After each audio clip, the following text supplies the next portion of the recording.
Trump को 2026 के लिए नोबेल प्राइज। इसराइल और अमेरिका दोनों मिलकर ये चाहते हैं कि ईरान के अंदर जो हुकूमत है उसकी रजीम चेंज हो। ईरान के अंदर ईरान की जो आवाम है सड़कों पे निकल आई है। बिस्मिल्लाहिर्रहमानिर्रहीम, अस्सलाम वालेकुम। आप देख रहे हैं हमारा यूट्यूब चैनल और हम आपको खुश आमदीद कहते हैं। नाज़रीन, पिछले 24 घंटों के अंदर बड़ी अहम खबरें सामने हैं जिनकी तफसीलात आपके साथ शेयर करेंगे।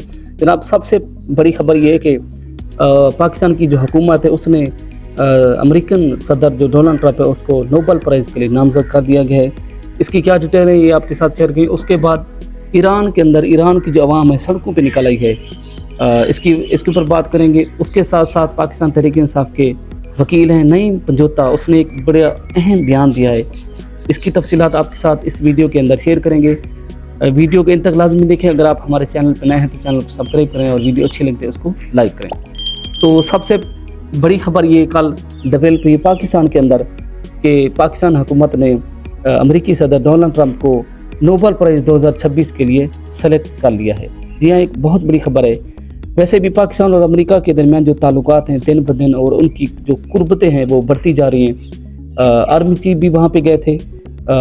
जो डोनाल्ड ट्रंप है उसने आर्मी चीफ की तारीफ़ें की थी, पाकिस्तान की भी तारीफ़ें की थी और इसी तरह आर्मी चीफ ने शुक्रिया अदा किया था और उसकी आर्मी चीफ ने भी ट्रंप सरकार की तारीफ़ें की थी। बहरहाल ये है कि पाकिस्तान और अमेरिका की जो कुर्बतें हैं, जो ताल्लुकात हैं अच्छे हो रहे हैं, मजबूत भी हो रहे हैं। तो इन्हीं हालात और इन्हीं माहौल के अंदर पाकिस्तान ने ट्रंप को 2026 के लिए नोबेल प्राइज़ के लिए नामज़द कर दिया गया है।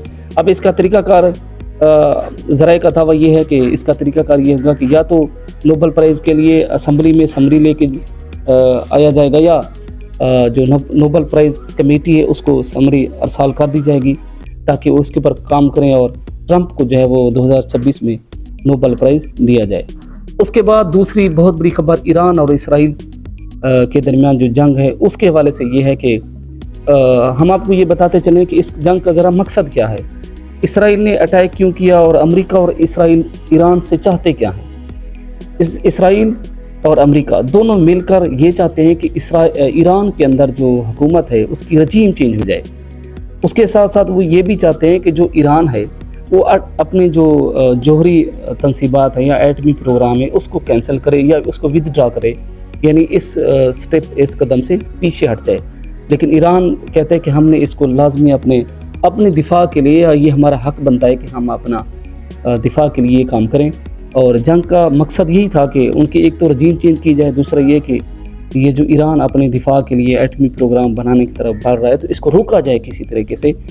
लेकिन अब कल ईरान की अवाम सड़कों पे आई, उन्होंने ये साबित कर दिया कि हम इसराइल और जो अमेरिका है इनकी बिल्कुल हम इनको नहीं मानते। हालांकि इसराइल ने ये कहा था कि ईरान की अवाम के लिए हम कुछ करना चाहते हैं। हालांकि बेवकूफ़ी की स्टेटमेंट है कि आपका मुल्क और है और आप किसी और को बेवकूफ़ नहीं बना सकते।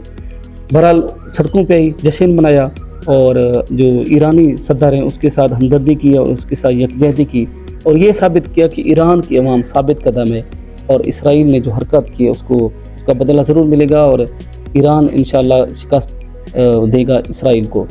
तो उसके बाद तीसरी और सबसे बड़ी खबर ये कि पाकिस्तान तहरीक-ए-इंसाफ के जो वकील हैं नईम पंजोता साहब, उसने एक वीडियो पैगाम जारी किया है। उस पैगाम में उसने कहा है कि जो 9 मई का केस है उसके ऊपर हर दफ़ा ये होता है कि जो जज हजरात हैं वो छुट्टी पे चले जाते हैं।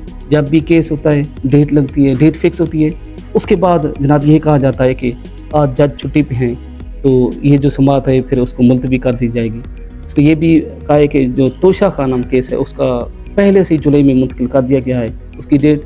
अब ये जो 9 मई का केस है उस हवाले से भी उन्होंने फिर कहा है कि जनाब आज जज जो है वो छुट्टी पे हैं, ये समाअत 26 को मुलतवी की जाए। वो शिकवा कर रहे थे यानी अदालतों से, तो उसने ये भी कहा है कि अब PTI कारकुनों को कि इमरान खान के लिए आपको निकलना पड़ेगा, इंसाफ लेना पड़ेगा, इंसाफ ऐसे नहीं मिलने वाला, उसके लिए आपको कुर्बानी देनी पड़ेगी।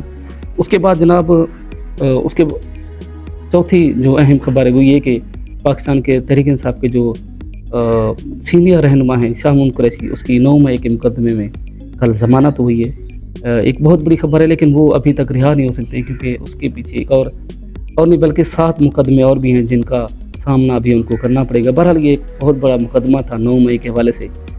शाहमून कुरैशी जो कि पिछले 2 सालों से वो भी जेल के अंदर बंद हैं اور ان کو بھی رہائی نہیں مل رہی، لیکن کچھ پیش رفت یہ ہوئی ہے کہ شاہ محمود قریشی کو 9 مئی کیس کے حوالے سے ضمانت مل گئی ہے، لیکن اس کو اور 7 مقدمات میں سامنا کرنا پڑے گا۔ تو آنے والے وقت میں پتہ چلے گا کہ تحریک انصاف کہاں کھڑی ہے، کیا تحریک انصاف واقعی حکومت کو ٹف ٹائم دے گی، اور اسرائیل اور ایران کے درمیان جو جنگ ہے آنے والے وقت میں کیا اس کی جنگ بندی کی طرف دونوں ممالک جائیں گے یا یہ جنگ اور بڑھے گی۔ تو آج تھی یہ ویڈیو، امید ہے آپ کو پسند ہی ہوگی۔ ملتے ہیں اگلی ویڈیو میں، اللہ حافظ۔